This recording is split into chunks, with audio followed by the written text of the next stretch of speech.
Okay, today we're going to take a look at the paintings of Anton Mauve. And he was from the Netherlands. He was Dutch, so I'm not sure if that's how you pronounce his name or not. But that's the Midwestern pronunciation of his name that I'm going to use. And he was born in 1838 and died in 1888, so only lived to 50, so had a short career. Um, and his father was a minister, a Mennonite minister, and he studied with several artists before moving to The Hague about 1870, where he became part of a group known as the Hague School. But this is a self-portrait, probably done later in his career. Doesn't look that old, but he died fairly young. So this must be a little later in his career. You can see the very muted palette, probably black, yellow, ochre, some kind of Indian red. Um, very muted, very harmonious, very nice though.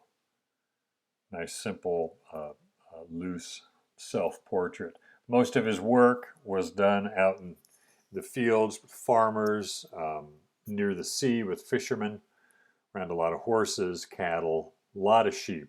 Painted a lot of sheep. So painting mostly working people.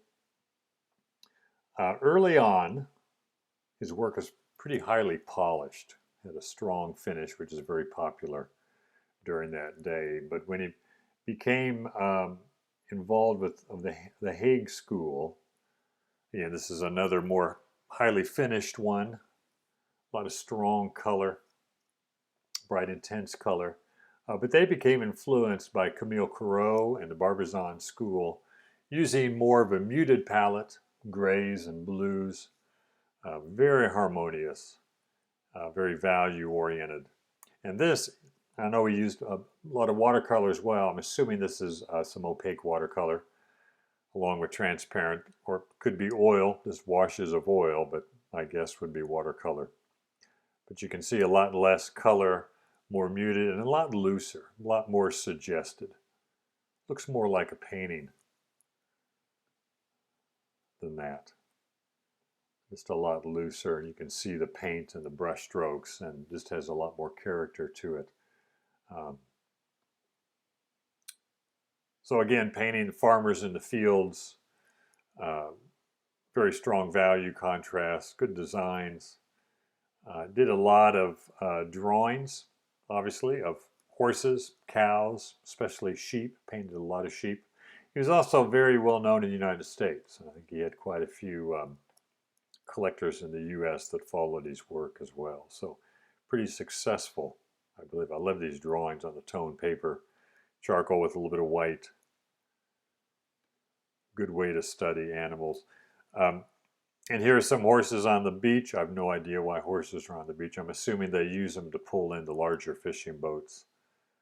Because I've seen paintings, of course, of ox pulling in boats. So I'm assuming that's what it's for. But again, very subdued colors, um, good values, good drawing. And I like the subject matter. Um, Definite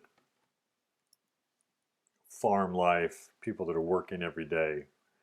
And he had something to say about them. He was also related to Vincent van Gogh. His wife was a cousin of Van Gogh, so he was involved with him a little bit. I think taught him a few things, worked with him a little bit, lent him some money, um, but they grew apart later.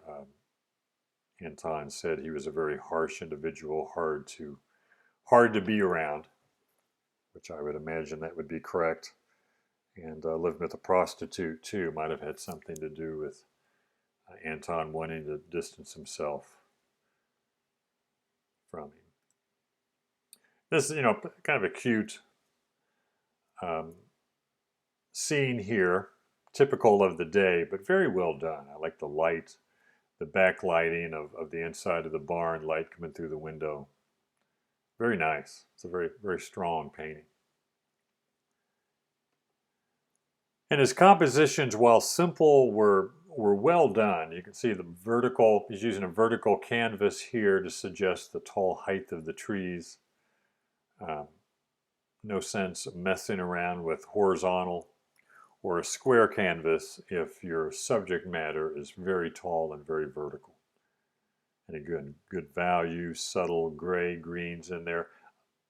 Variety of greens, more of a yellow green down in here, darker green, lighter yellow green in the background, blue greens in the shadows.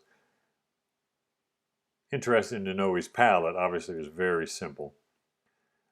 Probably not a tubed green at all, more of black and yellow, blue and yellow.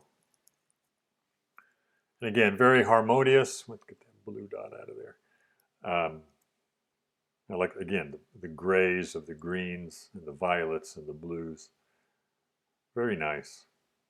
Nice suggestion of the clouds in the sky.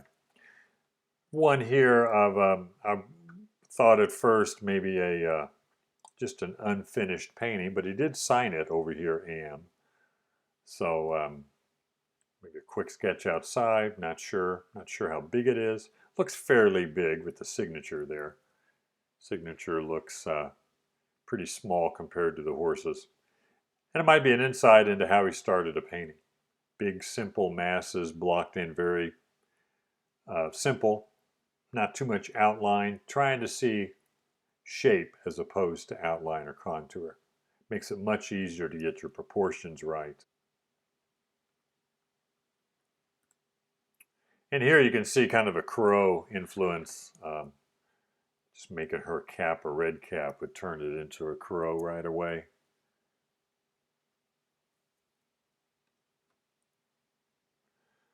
And again, a lot of the farm life here, pulling logs, very nice. Even looks somewhat like Van Gogh. You can see where Van Gogh was kind of influenced by him.